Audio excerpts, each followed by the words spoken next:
اعوذ باللہ من الشیطان الرجیم بسم اللہ الرحمن الرحیم مولا صلی وسلم دائما ابدا علی حبیبک خیر خلق کلہم۔ لاکھوں کروڑوں درود پاک خاتم النبیین حضرت محمد مصطفیٰ صلی اللہ علیہ وآلہ وسلم پہ۔ گنبد خضرا کے چاہنے والوں کو وقاص احمد کی طرف سے السلام علیکم۔ شب برات شعبان المعظم کی 15ویں رات کو شب برات کہا جاتا ہے۔ برات کا مطلب نجات کی رات ہے۔ اس رات کی خصوصیت یہ ہے کہ اس رات میں اللہ تعالیٰ اپنے نیک بندوں کو اپنی خصوصی رحمت سے نوازتا ہے۔ اس رات میں ہر امر کا فیصلہ ہوتا ہے اور اللہ تعالیٰ مخلوق میں رزق تقسیم فرماتا ہے۔ پورے سال میں ان سے سرزد ہونے والے اعمال اور پیش آنے والے واقعات سے اپنے فرشتوں کو باخبر کرتا ہے۔ حضرت ابوبکر صدیق رضی اللہ تعالیٰ عنہ سے روایت ہے کہ رسول اللہ صلی اللہ علیہ وآلہ وسلم نے فرمایا کہ اٹھو شعبان کی 15ویں رات کو، اس لیے کہ بالیقین یہ رات مبارک ہے۔ اللہ تعالیٰ فرماتا ہے اس رات کو کہ ہے کوئی ایسا جو مجھ سے بخشش چاہتا ہو کہ میں اسے بخش دوں، اور تندرستی مانگے تو تندرستی دوں، اور ہے کوئی محتاج کہ آسودہ حالی چاہتا ہو تو اس کو آسودہ کر دوں۔ چنانچہ صبح تک یہی ارشاد ہوتا رہتا ہے۔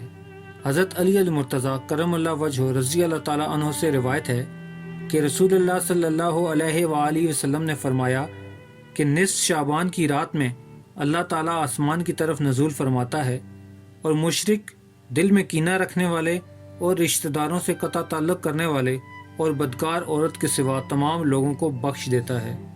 ابو نصر سے روایت ہے کہ حضرت عائشہ رضی اللہ تعالیٰ عنہا نے فرمایا کہ ایک رات میں نے رسول اللہ صلی اللہ علیہ وآلہ وسلم کو بستر پہ نہ پایا تو میں آپ کی تلاش میں گھر سے نکلی تو میں نے دیکھا کہ آپ جنت البقیع کے قبرستان میں موجود ہیں اور آپ کا سر مبارک آسمان کی طرف اٹھا ہوا ہے۔ حضور صلی اللہ علیہ وآلہ وسلم نے مجھے دیکھ کے فرمایا کہ کیا تمہیں اس بات کا اندیشہ ہے کہ اللہ اور اس کا رسول تمہاری حق تلفی کریں گے؟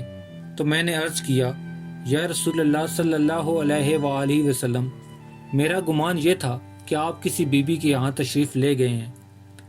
حضور صلی اللہ علیہ وآلہ وسلم نے فرمایا کہ اللہ تعالیٰ نصف شعبان کی رات میں آسمان دنیا پہ جلوہ فرما ہوتا ہے اور بنی کلب کی بکریوں کے بالوں کے شمار سے زیادہ لوگوں کی بخشش فرماتا ہے۔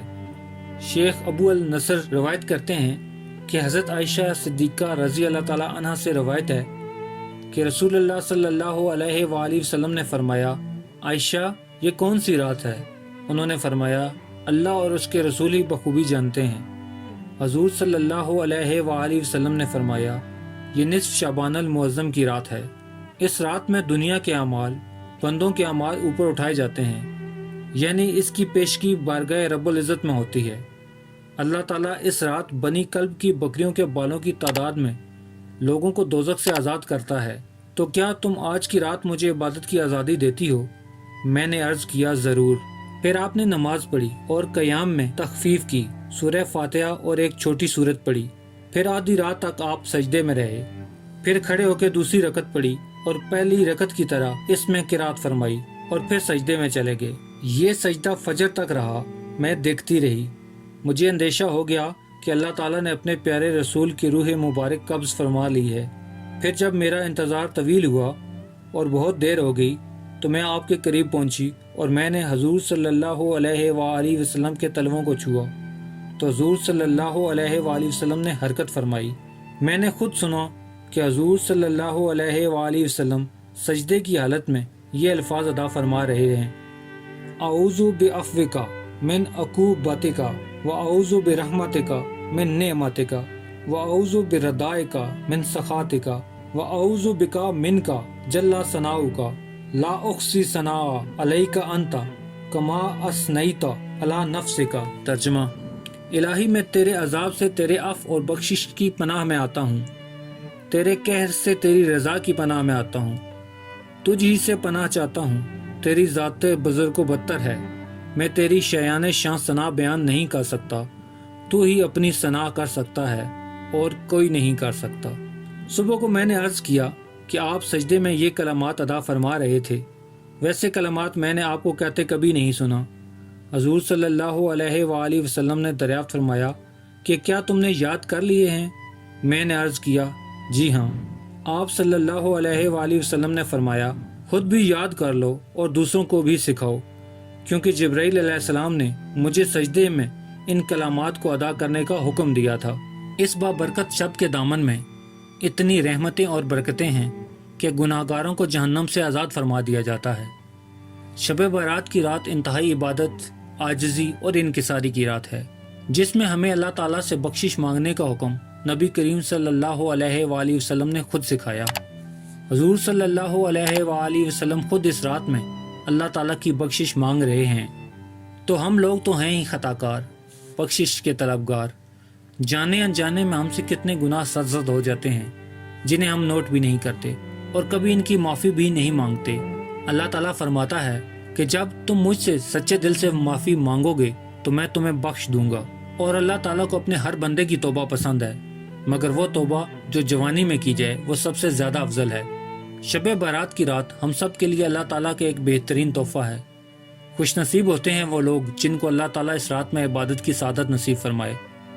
کچھ لوگ اعتراض کرتے ہیں کہ اس رات میں ایسی کوئی عبادت قرآن و حدیث سے ثابت نہیں ہے، تو میری ان سے ایک گزارش ہے کہ اس بات پہ تو سب متفق ہیں کہ حضور صلی اللہ علیہ وآلہ وسلم نے فرمایا کہ شعبان کی 15ویں رات کو اللہ تعالیٰ آسمان دنیا پہ جلوہ فرما ہوتا ہے اور بنی کلب کی بکریوں کے بالوں سے زیادہ لوگوں کی بخشش فرما دیتا ہے، اور اسی حساب سے لوگ جہنم سے آزاد کر دیے جاتے ہیں، اور اللہ کی رحمت صبح تک یہی آوازیں لگاتی ہے کہ ہے کوئی بخشش مانگنے والا، ہے کوئی تندرستی مانگنے والا، ہے کوئی آسودہ حال جس کی تنگدستی دور کر دی جائے۔